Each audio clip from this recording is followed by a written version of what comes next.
town where most every visitor comes with a plan, a system, a mathematical rule. So what better place to talk about the rule of thirds than here in Las Vegas?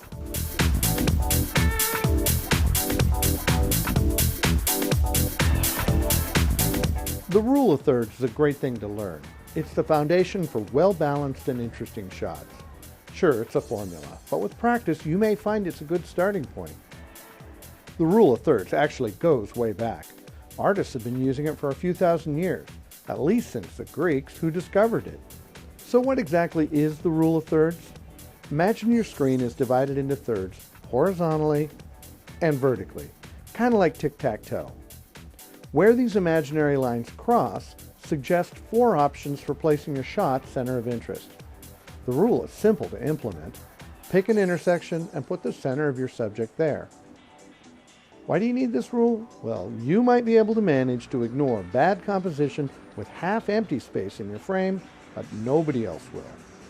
Too many folks only look at the middle of the frame when they shoot.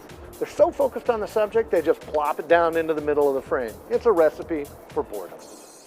Using the rule of thirds helps produce video that is tight and well composed. So how do you use this rule? Well, here's an example. If you frame this shot with the top of the bridge in the center, you have a cluttered and confusing shot. Is the viewer supposed to look at the bridge?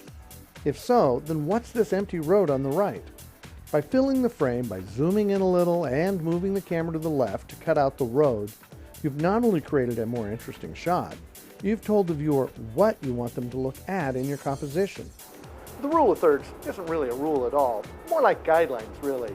It's there to help you when you're trying to figure out how to frame a shot. When learning the rule of thirds, the most important questions are 1. What's the main point of interest? And 2. Where am I putting it?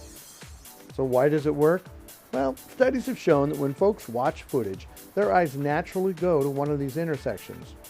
Using this rule works with the way we see images. Remember, sticking to the rules can stifle your creativity. Knowing when to follow a rule is just as important as knowing when not to follow a rule. When you compose your shot using the rule of thirds, you can decide whether it's your point of departure or your destination. It's up to you to decide how you're going to tell your story.